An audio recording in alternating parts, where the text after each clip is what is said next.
Smile, you just lost. You know you've made it when your ex-wife's new boyfriend uses your lawn as his personal art project. I'm Ethan Carter, 42 years old, ITE systems analyst, recently divorced and currently staring at my mailbox, which has been decorated with what appears to be neon orange spray paint spelling out loser in letters large enough to be seen from space. This is the third incident this month. Last week, my trash cans were tipped over and emptied across my driveway. The week before that, someone egged my windows at 3 a.m. Welcome to my post-divorce life in suburban Connecticut. The divorce from Vanessa became final 6 months ago. 20 years of marriage gone because she decided her gym trainer, Dean Russo, was more exciting than her boring IT husband. Dean's 32, all muscles and hair gel, with the personality of a protein shake and about half the nutritional value. I'm standing on my front porch in my bathrobe at 7 a.m, coffee in hand, contemplating the mailbox situation, when my neighbor Mrs. Ellison appears at her fence. "Oh, Ethan, not again," she says, her voice dripping with that particular blend of pity and gossip hunger that suburban neighbors have perfected over generations. "Morning, Mrs. Ellison." "You know, I heard Vanessa at the coffee shop yesterday. She was with those awful friends of hers, Chloe and Marissa.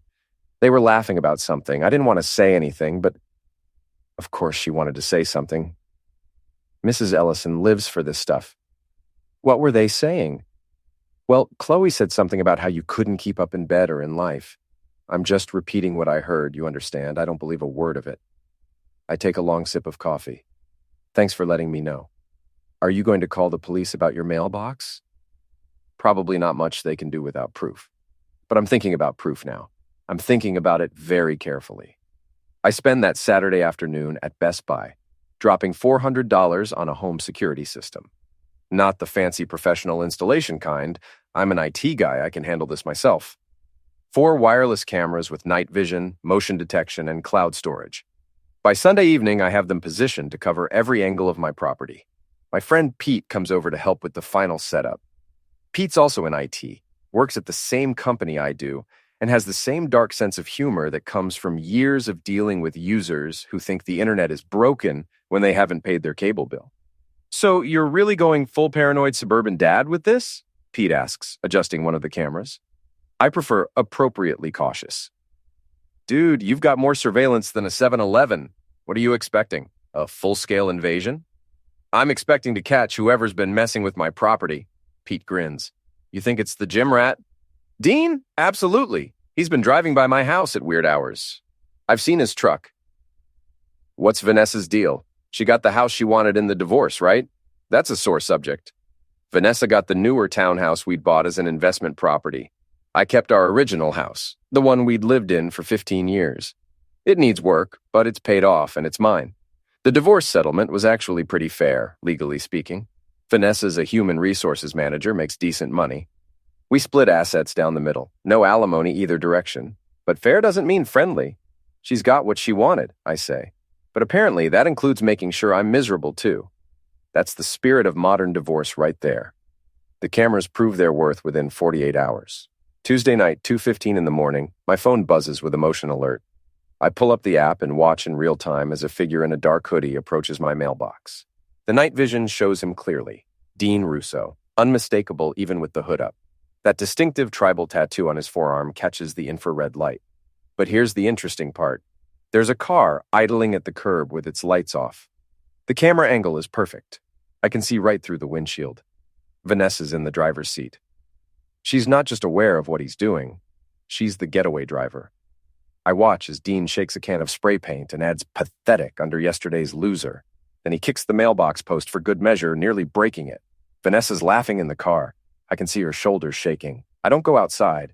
I don't confront them. I save the video to 3 different locations and go back to sleep. The next morning, I call Pete. I've got them on camera, full face, clear as day, both of them. So call the cops. And what? They get a slap on the wrist for vandalism? Dean pays a fine and Vanessa acts like she had no idea what he was planning? No, I want better than that. Okay, I'm listening. I want to humiliate them. I want everyone in this neighborhood, everyone at Vanessa's work, everyone at Dean's gym to know exactly what kind of people they are. Pete's quiet for a moment. "You're going dark side. I respect that. What's the plan?" I spend the next week in reconnaissance mode. I document everything. 3 more incidents of vandalism, all caught on camera. Dean slashing my car tire in the grocery store parking lot. Vanessa spreading rumors at the local coffee shop. Mrs. Ellison reports these to me with obvious delight. Then I start my counteroffensive. Phase 1 is simple. Public embarrassment. I take the clearest footage of Dean vandalizing my mailbox and create a video compilation set to cheerful music. I post it to the neighborhood Facebook group with the caption, "Has anyone else been experiencing vandalism? I finally caught the culprit on camera. Please share if you've had similar issues." The response is immediate and beautiful. 47 comments in the first hour. Turns out other people on our street have had mysterious property damage too. Mrs. Patterson's garden gnomes were smashed. The Johnsons' car was keyed. Everyone assumes it was random teenagers. Now they know it's a 32-year-old man with a gym membership and an anger management problem.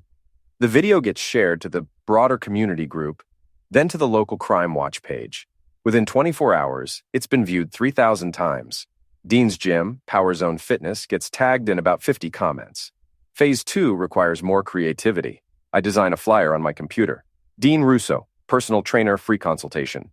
Specialties: vandalism, property damage, midnight cardio references, multiple police reports. Contact Power Zone Fitness. I print 50 copies and post them on telephone poles around the gym's neighborhood. I also create a fake Google review for Power Zone, carefully worded to avoid anything legally actionable. 1 star. One of your trainers was caught on camera vandalizing property in my neighborhood. Video evidence available. Maybe focus less on building muscles and more on building character. Dean retaliates, of course. He dumps an entire container of protein powder into my air conditioning vents. My house smells like artificial vanilla for 3 days. He also slashes 2 more of my tires, though he's smart enough to do it somewhere without cameras. I file a police report. Detective Monroe, a tired-looking woman in her 50s, takes my statement and watches my videos. "Mr. Carter, I can see you've been having problems with your ex-wife's boyfriend." That's one way to put it. "I can also see you've been posting these videos online and putting up flyers around his workplace. Is that illegal?" "No, but it's not helping the situation. This looks like mutual maltreatment. He started it." Detective Monroe gives me a look that suggests she's heard this exact argument from kindergartners. "I'm going to talk to both parties. I strongly suggest you stop the social media campaign and let us handle this officially." "Of course, Detective. I have no intention of stopping." The next escalation comes from an unexpected source. I get a message on Facebook from a kid named Tyler, 17, who works the front desk at Power Zone Fitness. "Hey, Mr. Carter, I saw your videos. Dean's been bragging at the gym about teaching you a lesson. He told his buddy Marcus that he's planning something big when your ex-wife goes out of town next week. Thought you should know. That guy's an idiot anyway." I message back, "Thanks, Tyler. Appreciate the heads up." Vanessa has a work conference in Boston next week. 3 days, 2 nights. I saw it on her Facebook calendar. She never did change her privacy settings after the divorce. Time to prepare. I spend $200 at Home Depot. Motion-activated sprinklers, normally used to scare away deer. Industrial-strength adhesive mats, the kind they use in restaurants to keep floor mats in place. A dozen motion sensor lights. A portable air horn. And this is the key purchase. A live streaming camera setup that can broadcast directly to Facebook. Pete helps me set everything up. "This is insane," he says, positioning a sprinkler head. "You know that, right?" "Insane would be doing nothing while they destroy my property." "No, insane is turning your front yard into a Home Alone death trap." "It's not a death trap. Nobody's going to get hurt. They're just going to get wet and embarrassed." "And you're going to live stream it?" "To the neighborhood watch page. They deserve to see what their concerned citizens are doing at night." Pete shakes his head, but he's grinning. "You've gone full crazy ex-husband. I'm here for it." Wednesday night, Vanessa's car isn't in her driveway. Conference started today. I settle in to wait. Laptop open, cameras ready, live stream configured. Dean doesn't disappoint. At 1:47 a.m., his truck pulls up 2 houses down. He parks in the shadows, but my cameras catch everything. He's wearing all black this time, gloves on, carrying what looks like a bag of garbage and several cans of spray paint. I start the live stream to the neighborhood page. Within 30 seconds, I've got 12 viewers. Within a minute, 47. Dean approaches my mailbox first. He's clearly planning to make this his masterpiece. He steps onto my lawn. The first motion sensor sprinkler hits him from the left. a powerful jet of cold water right in the face. He stumbles, surprised, and steps directly onto one of the adhesive mats. His foot sticks immediately. The second sprinkler activates, then the third. He's being hit from 3 directions now, trying to pull his foot free, slipping on the wet grass. The motion sensor lights all flash on at once, turning my front yard into a stadium. The air horn goes off, a piercing blast that probably wakes up half the street. I step out onto my porch, phone in hand, recording from a second angle. "Evening, Dean! Smile, you're on creep cam!" He's trying to run now, but his shoe is stuck to the mat. He pulls his foot out of the shoe, hobbles toward his truck in one sock, still being pelted by sprinklers. The live stream viewer count is up to 234. Lights are coming on in neighboring houses. Mrs. Ellison appears on her porch in a bathrobe, phone out, recording. Dean makes it to his truck, soaking wet, missing a shoe, covered in mud. He peels out, tires squealing. The live stream chat is going absolutely crazy. Is that Dean Russo from Power Zone? OMG, I know that guy. This is the best thing I've ever seen. Someone call the police. Someone does call the police. Detective Monroe arrives 20 minutes later, looking even more tired than before. By this time, I've got the sprinklers turned off, and I'm standing in my yard with about 8 neighbors, all of whom watched the live stream and came out to see the aftermath. Dean's stuck shoe is still attached to the adhesive mat, like a trophy. "Mr. Carter," Detective Monroe says, "we need to talk." "He was trespassing on my property, Detective. I got video evidence of multiple prior incidents. I installed a security system to protect myself." Security system? Is that what we're calling booby traps now? Motion-activated sprinklers are a standard home security measure. I'm sure you can verify that they're completely legal. She can verify that because I checked thoroughly. The live stream? I was concerned for my safety and wanted to document any further maltreatment. The neighborhood watch page seemed like the appropriate venue. Detective Monroe looks at the crowd of neighbors, all of whom are nodding supportively. Mrs. Ellison actually starts clapping. "Mr. Carter, this situation is getting out of hand." "I agree completely. That's why I hope you'll be speaking to Dean about his repeated acts of vandalism and trespassing." Before she can respond, another car pulls up. Vanessa's car. She must have driven back from Boston when Dean called her. Vanessa storms across my lawn in heels and a business suit, makeup perfect, hair perfect, fury radiating from every pore. "You fool! You could have eliminated him! With sprinklers? I didn't realize Dean was the Wicked Witch of the West." The neighbors laugh. Vanessa's face goes red. "You're maltreating us. You're posting lies online. You're stalking Dean at his work. I'm posting videos of actual crimes being committed against my property. If Dean doesn't want to be embarrassed, he should stop committing crimes." "This is because you can't handle that I'm happy now. You can't stand that I moved on." Detective Monroe steps between us. "Mrs. Russo." "It's still Carter, actually," Vanessa snaps. "I kept my name." "Miss Carter, I'm going to need you to calm down." "Calm down? He just attacked my boyfriend."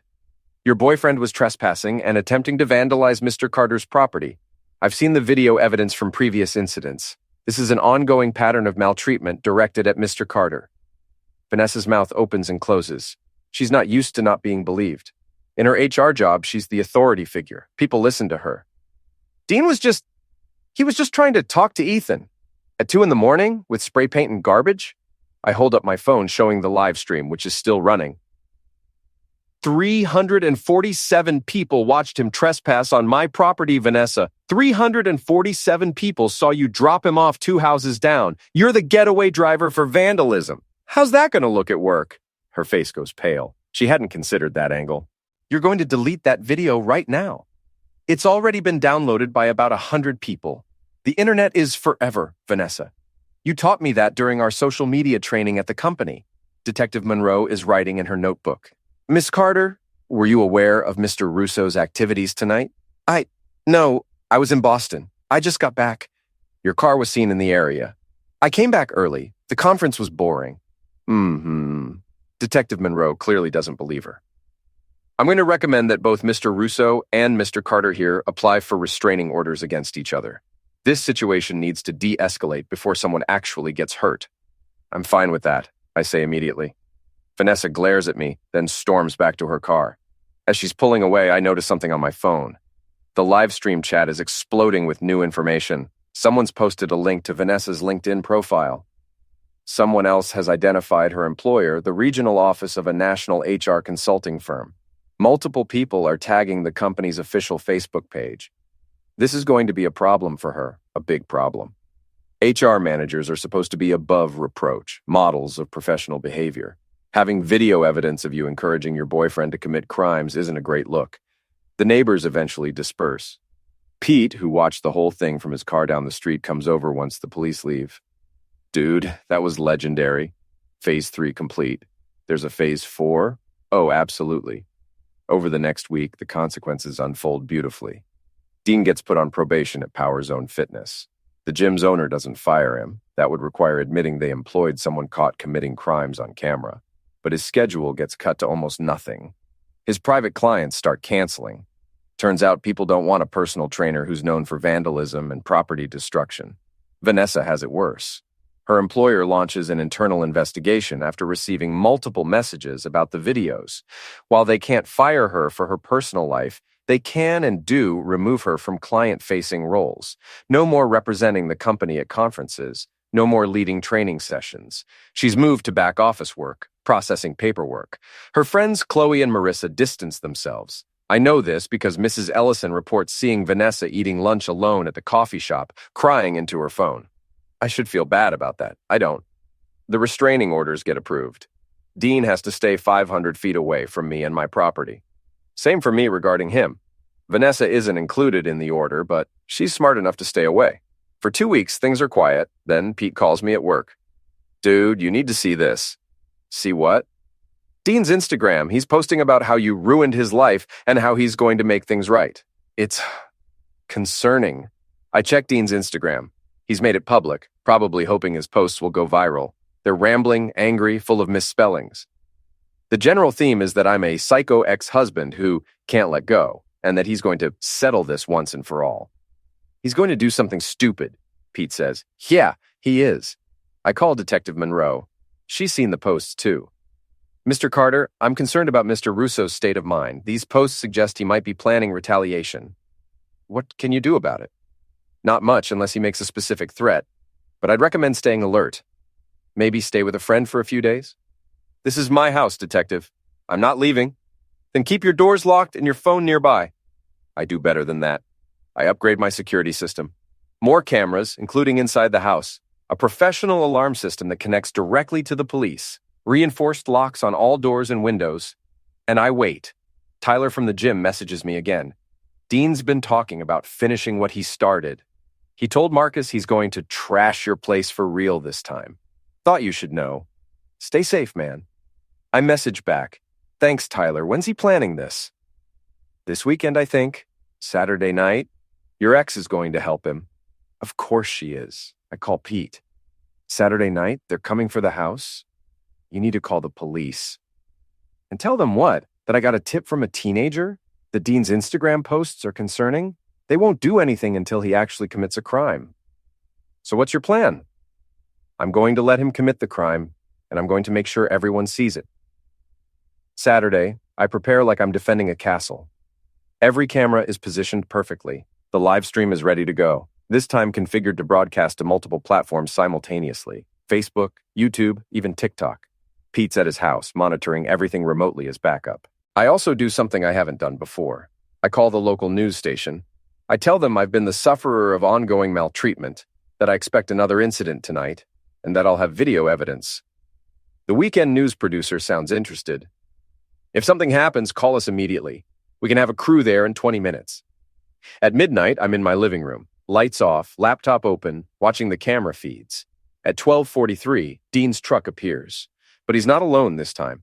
Vanessa's car is right behind him, and there's a third vehicle, a beat-up sedan I don't recognize. This isn't just Dean. He's brought friends. 4 people get out of the vehicles. Dean, Vanessa, Dean's gym buddy Marcus, and Marissa. Apparently she's back in Vanessa's good graces. They're carrying supplies. Spray paint, obviously.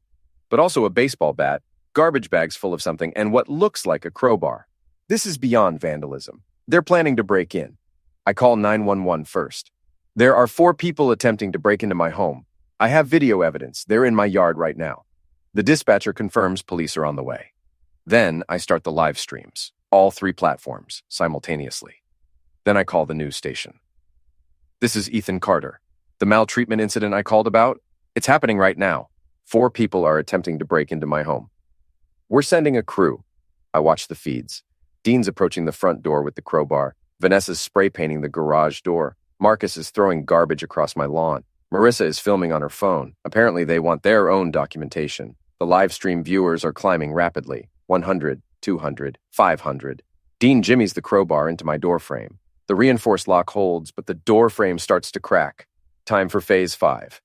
I've rigged the house with more than just cameras. Every room has a hidden Bluetooth speaker. With one click on my laptop, I activate them all simultaneously. The audio I've prepared starts playing at maximum volume throughout the house and yard. A compilation of Vanessa's voice from various recordings. Her laughing about the vandalism. Her telling Chloe, Ethan deserves everything he gets. Her telling Dean, make sure you really mess up his place this time. I got those recordings from multiple sources, some from videos people sent me, some from Mrs. Ellison, who apparently recorded Vanessa's coffee shop conversations, all perfectly legal to use in my defense. The audio echoes through the neighborhood. Dean freezes. Vanessa drops the spray paint can. Then I turn on every light in and around the house, motion sensors, porch lights, garage floods, even the Christmas lights I never took down from last year. My house lights up like a UFO landing site. Dean's still trying to pry open the door when the first police car arrives, sirens blaring. Then the second police car. Then the news van. The live stream viewer count is over 3,000 now. Detective Monroe is the first officer to reach Dean. Mr. Russo, step away from the door, now. Dean's still holding the crowbar.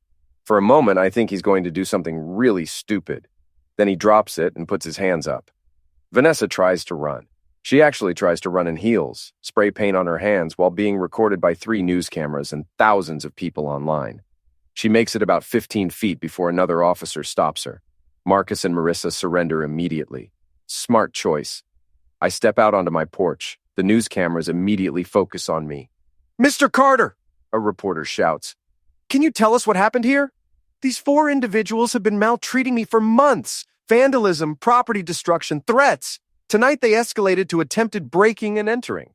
Fortunately, I have extensive video documentation of everything. Why do you think they targeted you? My ex-wife has been unable to accept our divorce. She and her boyfriend have been conducting a campaign of maltreatment and intimidation. Tonight, they decided to take it further. The reporter turns to where police are handcuffing Dean. That's Dean Russo, correct? The personal trainer who was caught on video earlier this month vandalizing your property. That's correct. And the woman with him is your ex-wife? Vanessa Carter, yes. She's an HR manager at Sullivan Consulting Group, or at least she was. That last part is editorializing, but I can't resist. Detective Monroe approaches me while her colleagues process the 4 would-be burglars. Mr. Carter, I need to see all your video footage. Of course, Detective. I have tonight's footage, plus documentation of every previous incident. I also have audio recordings that demonstrate premeditation. Audio recordings. Vanessa discussing their plans, Dean making threats, all legally obtained from public places or my own property. She looks tired, but there's something like respect in her eyes. You've been building a case. I've been defending myself. There's a difference. The news crew interviews several neighbors, all of whom corroborate my story. Mrs. Ellison gives a particularly dramatic account of months of maltreatment. The live stream chat is a wall of supportive comments. Dean, Vanessa, Marcus, and Marissa are all arrested and taken away in separate police cars. The charges are serious. Attempted burglary, criminal trespass, vandalism, conspiracy. With all my video evidence and the fact that they were caught in the act, there's no way they're talking their way out of this. The news runs the story on their morning broadcast. By noon, it's been picked up by regional outlets. By evening, it's gone national. One of those crazy local news stories the cable channels love. Suburban revenge. Man outsmarts ex-wife and her boyfriend after months of maltreatment. The video clips go viral. Dean trying to break down my door while Vanessa's recorded voice plays in the background. Vanessa trying to run from police in heels. The whole thing is absurd enough to be entertaining, but serious enough to be news. Sullivan Consulting Group fires Vanessa Monday morning. They issue a press release about conduct unbecoming of our company values. Her LinkedIn profile disappears. Power Zone Fitness fires Dean. They also issue a press release, something about taking all allegations seriously and commitment to community safety. Marcus loses his job too. He worked at a bank, and banks don't like employees with arrest records. Marissa, who is apparently just along for the ride, gets off with probation after cooperating with prosecutors. The real consequences come at the court hearing. Dean and Vanessa both face criminal charges. With video evidence of the break-in attempt, plus my documentation of months of prior maltreatment, the prosecutor has an easy case. Dean takes a plea deal: 1 year in county jail, 3 years probation, restitution for all damages, and a permanent restraining order. His lawyer argues that he was under emotional distress, that I had provoked him with my social media posts. The judge isn't sympathetic. Mr. Russo, you were caught on camera attempting to break into someone's home. Your feelings about Mr. Carter's social media activity are irrelevant. You committed multiple crimes over several months. You're lucky the prosecutor is offering this deal. Dean takes the deal. Vanessa's hearing is more interesting. Her lawyer tries to argue that she was merely present, that she didn't actually participate in the break-in attempt. Then the prosecutor plays the audio recordings of her planning the vandalism, encouraging Dean laughing about my misery. The judge is a woman in her 60s who looks like she's heard every excuse in the book. Miss Carter, you're an HR professional. You know better than most people what appropriate workplace behavior looks like. You understand professional standards. And yet you chose to participate in a months-long maltreatment campaign against your ex-husband, culminating in an attempted burglary. The court finds your behavior particularly egregious given your professional background. Vanessa gets 6 months in jail, 2 years probation, restitution, and a restraining order. Her lawyer tries to appeal. The appeal is denied. But the best part, the part I didn't expect, comes from my divorce attorney. She calls me 3 weeks after the arrests. Ethan, I've been reviewing your divorce settlement, specifically the property division. What about it? Vanessa got the townhouse, correct? Right. We bought it as an investment property 5 years ago. How was it paid for? Joint funds from our savings. Why? I've been looking at the financial records from the divorce proceedings. The down payment for that townhouse came from an account that was supposed to be marital savings. But Vanessa made several large transfers from your joint checking account to her personal account in the 6 months before filing for divorce.